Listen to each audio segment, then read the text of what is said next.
Selamat datang kembali dalam Summary Bible Study tanggal 16 April 2023. Pada hari ini kita membahas tentang satu kutipan yang tertulis dalam The Review and Herald, May 6, 1875. Dalam kutipan itu dikatakan, "From the creation, the moral law was an essential part of God's divine plan and was as unchangeable as Himself." Dalam kutipan itu kita ketahui bahwa moral law tidak bisa berubah, sebagaimana Bapa juga tidak berubah. Jika Bapa berubah, artinya sebelum berubah tidak lebih mantap dari sesudah Dia berubah. Mengapa demikian? Perubahan terjadi oleh karena yang sebelumnya tidak mantap, sehingga Dia merubah untuk menjadi lebih mantap daripada sebelum Dia berubah. Dan hal itu tidak mungkin terjadi kepada Bapa, yaitu pencipta kita. Oleh karena Bapa tetap sama dari dulu, sekarang, sampai yang akan datang. Dari kutipan itu kita baca ada satu kata yang menyatakan demikian. From the creation, the moral law was an essential part of God's divine plan. Dari penciptaan, moral law adalah bagian yang penting dari rencana keilahian milik Bapa. Apakah artinya bahwa moral law memiliki awal? Jika benar demikian, artinya moral law memiliki awal. Namun ketika kita membacanya lebih lanjut, di sana dikatakan bahwa sebagaimana Bapa sendiri tidak pernah berubah, begitu juga dengan moral law. Dan kita tahu Bapa tidak memiliki awal. Artinya moral law juga sudah ada, bukan sejak penciptaan, namun sebagaimana sejak Bapa eksis atau ada, disitulah moral law ada. Yang mana Bapa tidak memiliki awal dan tidak memiliki akhir. Begitu juga dengan moral law. Apabila moral law tidak ada, artinya Bapa juga tidak ada. Artinya kalau Bapa tidak ada, artinya juga saya pun tidak akan pernah ada. Jadi jangan coba-coba ya menyingkirkan sesuatu yang membuat saya sendiri tidak ada. Ada saatnya manusia ini tidak ada, dan ada saatnya juga manusia menjadi ada. Dan ketika manusia bergabung dengan keberadaan moral law yang gak pernah gak ada, jangan harap manusia yang baru ada ini mau mentiadakan sesuatu yang selalu ada. Dan caranya manusia untuk tetap ada adalah jangan pernah melihat ke arah selain yang selalu ada itu, yaitu si moral law. Make sure saya selalu pandang si moral law yang selalu ada supaya saya tetap ada. Oleh karena kita tahu bahwa hukum adalah untuk ordain to life, adalah untuk saya tetap ada. Karena jika saya melihat sesuatu yang minggu depan berakhir, artinya saya sekarang ada dan akan berakhir juga minggu depan, sama seperti apa yang saya lihat. Namun kalau patokan yang saya lihat ini tidak memiliki akhir, kapan saya ada akhirnya? Dan di saat saya melihat sesuatu selain hukum untuk menjadi patokan saya, menjadi patokan gak pernah berakhirnya saya, padahal patokan itu memiliki awal dan memiliki akhir, bagaimana itu bisa terjadi? Dan kita tahu hukum sendiri tidak memiliki awal dan tidak memiliki akhir. Dan siapa dong yang memiliki awal dan memiliki akhir atau tidak pernah bisa untuk menjadi gak ada akhirnya? Ya, setan itu. Karena setan memiliki awal dan dia juga memiliki akhir. Artinya di saat saya melihat sesuatu selain hukum, yang sebenarnya hukum itu gak ada awal dan gak ada akhir, artinya saya melihat sesuatu yang memiliki awal dan akhir, dan yang saya lihat itu adalah setan. Di saat manusia mengikuti anjuran dia yang ada awalnya itu, dan dia yang ada awalnya ini menjanjikan kepada mereka bahwa mereka gak akan ada akhirnya. Di saat itu juga mereka mengalihkan fokus mereka dari Tuhan sehingga mereka ada akhirnya gak lama setelah mereka menjadi ada. Artinya kalau kamu ini ada awalnya dan untuk gak ada akhirnya, artinya kamu itu harus bergantung kepada hukum yang tidak ada akhirnya, bukan bergantung kepada dirimu sendiri.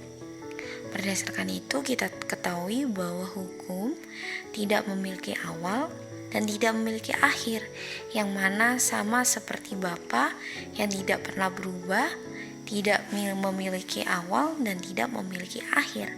Bukan berarti hukum adalah Bapa. Oleh karena kita tahu bahwa hukum itu adalah pengungkapan karakter Bapa. Saat manusia berdosa, artinya dia menolak hukum yang menjadi patokan kehidupan. Dan saat manusia berdosa ini, semestinya ketika dia berdosa maka dia harus mati. Dan fungsi hukum berakhir bagi orang itu yang mati. Tetapi fungsi hukum tidak berakhir. Berakhir hanya untuk orang yang mati. Orang yang menolak patokan hidup, dan patokan hidup itu kita ketahui tanpa ada akhir, artinya mereka siap untuk menerima berakhirnya hidup mereka berdasarkan mereka menolak patokan itu. Dan berdasarkan itu ada dua macam orang. Yang pertama adalah dewasa dan tidak dewasa. Dewasa dalam hal ini adalah orang yang siap untuk terima setiap konsekuensi dari keputusan yang dia ambil, yaitu pada kasus ini adalah dia menolak patokan kehidupan. Dan sebaliknya, orang yang tidak dewasa itu artinya dia mau berdosa tapi tidak mau untuk menerima konsekuensi yang harus dihadapi hasil dari perbuatannya. Nah, kita ketahui bahwa Bapa tahu, sehingga dia sudah siapin rencana untuk mereka gak perlu mati atau gak perlu untuk langsung mendapatkan konsekuensi dari pelanggaran dosa itu. Dan kesempatan untuk tidak matinya ini Bapa harapkan mereka akan hidup untuk tidak mengalihkan perhatian mereka dari patokan kehidupan mereka lagi. Nah, pada saat ini kita akan masuk tentang bagaimana rencana keselamatan yang Bapa berikan kepada manusia yang memiliki dilema, persoalan-persoalan setelah mereka jatuh dalam dosa. Ayat pertama kita untuk mengetahui rencana keselamatan ini terdapat dalam Matius 1:21. Nah, di sini dikatakan bahwa Yesus akan menyelamatkan umatnya dari dosa. Nah, kita ketahui kata dari itu adalah dengan dipisahkan. Bagaimana cara diselamatkan? Diselamatkan itu memisahkan manusia dari dosa. Dan kita ketahui bahwa dosa itu berdasarkan 1 John 3 ayat 4 adalah pelanggaran akan hukum Tuhan. Artinya Tuhan Yesus menyelamatkan umatnya yaitu manusia dari melanggar hukum Tuhan. Artinya dia menyelamatkan manusia sehingga si manusia yang selamat ini tidak lagi melanggar hukum Tuhan. Dan poin yang kedua adalah ketika orang ini melanggar hukum Tuhan yaitu berdosa, dosa ini menghasilkan upah. Roma 6 ayat 23. Upahnya adalah kematian kekal. Sehingga pasti ada upahnya setelah mereka melanggar hukum Tuhan. Jadi orang yang selamat ini, yang pertama, orang ini dipisahkan dari pelanggaran akan hukum Tuhan, atau orang ini tidak melanggar lagi. Dan yang kedua adalah orang ini tidak menerima upah dari dosa itu, yaitu kematian. Artinya orang ini tetap hidup. Dan apabila Anda tidak memenuhi dua definisi dari orang yang selamat ini, artinya Anda tidak selamat, karena tidak bisa satu dipenuhi dan satunya lagi tidak, atau sebaliknya. Syarat untuk masuk dalam kategori selamat berdasarkan Matius 1:21 ini adalah dua-duanya harus dipenuhi, yaitu tidak melanggar hukum Tuhan dan kondisinya juga tidak mati. Nah, dalam rencana keselamatan, orang yang mau diselamatkan ini tentu saja tidak boleh mati dulu. Dan kematian yang dia seharusnya alami ini harus dilewati terlebih dahulu sehingga dia tidak mati. Supaya ketika dia tidak mati, supaya dia bisa membuktikan bahwa dia menurut. Setelah dia membuktikan bahwa dia menurut, dia tidak patut untuk mendapatkan kematian kekal. Dan kematian itu tidak akan pernah terjadi. Artinya kematian pertama yang tadi seharusnya dia mati tapi tidak dibuat mati terlebih dahulu adalah diakibatkan oleh kematian domba.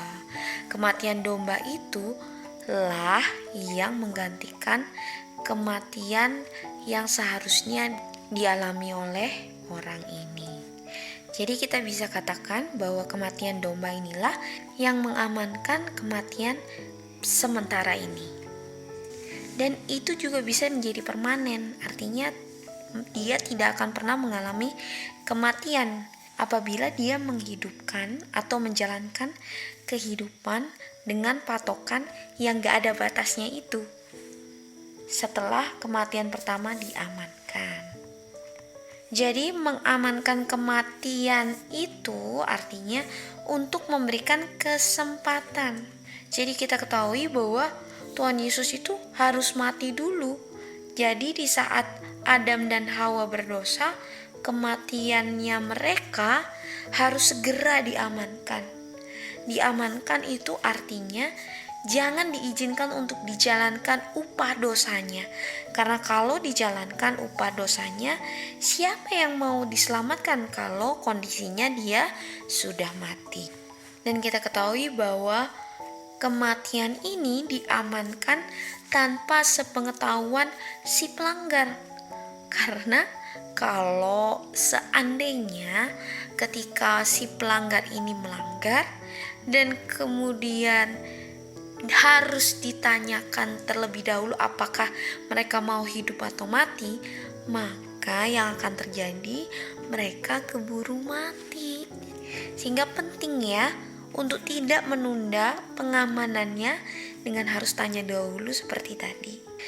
Dan setelah kematian ini diamankan, mereka dikasih kesempatan untuk tidak melanggar, atau dengan kata lain mereka menurut. Dan kita ketahui kematian yang diamankan itu tadi adalah kematian domba. Dan inilah yang disebut sebagai ceremonial law. Cara untuk mereka bisa hidup ini adalah dengan ceremonial law. Ceremonial law ini adalah korban yang dipersembahkan sebagai pengungkapan saya terima kematian yang menggantikan saya punya kematian dalam lambang dari kematian yang sesungguhnya yang menggantikan saya punya kematian. Kalau saya nggak mau terima, tetapi saya tetap mau hidup, artinya kita harus ingat kain. Artinya juga itu tidak sopan. Karena bagaimana kamu tidak menghargai kematian yang menggantikan kamu yang seharusnya kamu mati. Dan sementara kamu hidup, kamu menikmati kehidupannya dan kamu sangkal yang memberikan kamu kehidupan. Dan itu tidak patut untuk dilakukan. Sehingga ucapan syukur saya adalah dengan saya mempersembahkan lambang dari Dia yang mati gantikan saya. Dan itu dilakukan di seremonial law. Namun ucapan syukur itu tidak cukup. Seremonial law memiliki fungsi yang selain itu. Karena semua orang yang melanggar bisa untuk bilang terima kasih. Orang jahat bisa untuk bilang terima kasih. Sehingga kita bisa katakan bahwa ceremonial law ini bukan hanya untuk saya acknowledge, saya mengakui kebaikan dari yang mati menggantikan saya, tetapi saya mau menurut, saya menurut dan siap mati untuk tidak melanggar.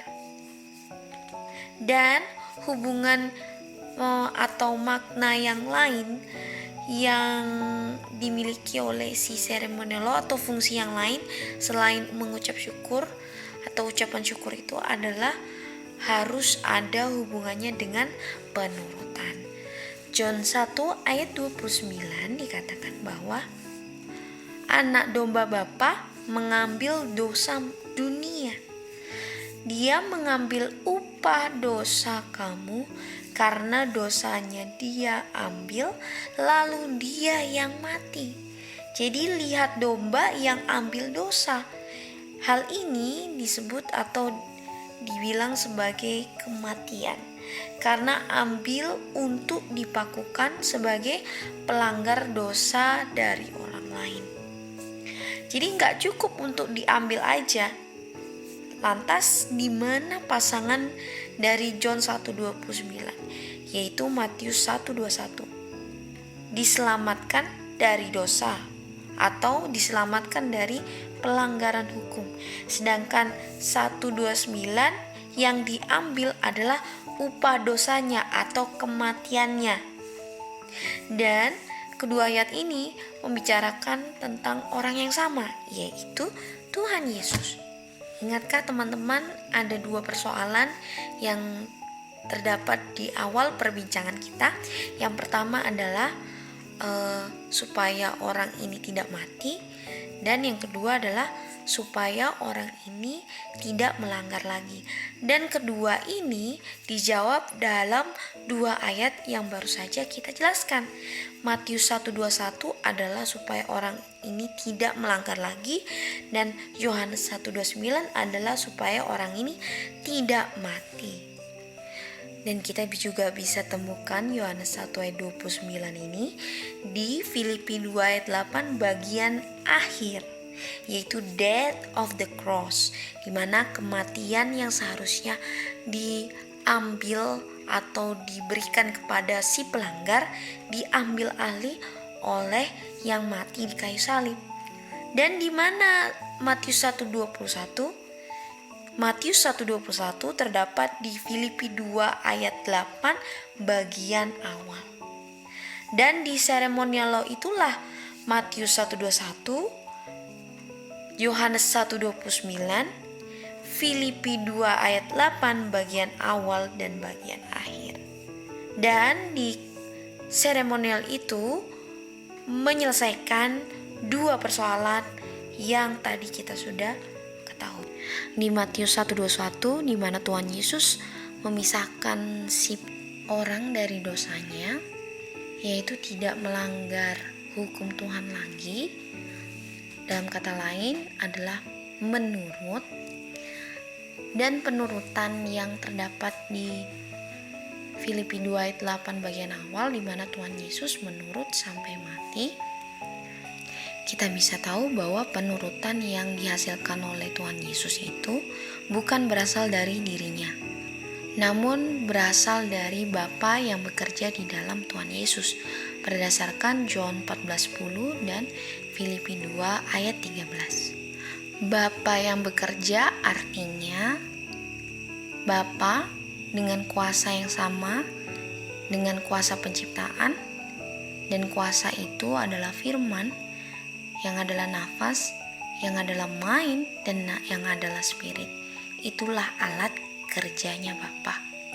Dan itulah yang menghasilkan penurutan sampai matinya Tuhan Yesus. Dan di mana kita bisa lihat di Ceremonial Law, kuasanya kita lihat di Roma 1 ayat 16. Di Roma 1 ayat 16 itu dikatakan bahwa ada kuasanya God, power of God unto salvation. Dan salvation ini kita ketahui adalah keselamatan atau diselamatkan dari dosa. Jadi power of God ini untuk menyelamatkan manusia dari dosa, atau dengan kata lain menyelamatkan manusia dengan tidak lagi melanggar hukum Tuhan. Dan bagaimana menyelamatkan manusia dari pelanggaran akan hukum Tuhan berdasarkan Roma 1:16 adalah dengan kuasanya Kristus, yaitu gospel. Kuasanya Kristus atau gospel untuk obedience to the law of God ini kita bisa lihat di ceremonial law. Selain giving thanks dan praise kepada kebaikan Tuhan, inilah yang menjadi fungsi dari ceremonial law. Ketika kita sudah mengetahui bahwa kuasanya Kristus yang adalah gospel yang menyelamatkan manusia dari dosa, dari pelanggaran akan hukum Tuhan ini, dikatakan di 1 Korintus 1 ayat 23 dan 24, kuasa ini yang adalah gospel ini adalah Christ crucified. Jadi, kenapa saya harus persembahkan korban dan menghasilkan kematian domba? Melalui domba yang saya lihat di Gospel of Christ di kayu salib, saya mendapatkan manfaat dari fungsi dari ceremonial law. Sehingga kedua persoalan saya, yaitu yang tadinya saya melanggar dan saya harus mati, menjadi saya tidak mati dulu, kemudian saya tidak melanggar lagi. Oleh karena saya melihat, saya mendapatkan kuasa dari Gospel of Christ yang adalah kematian Tuhan Yesus di kayu salib. Demikianlah summary Bible study kita pada hari ini, dan besok kita akan melanjutkan, kita punya pelajaran tentang apa itu the Gospel of Christ. Sampai bertemu dalam summary berikutnya. Tuhan memberkati kita semua.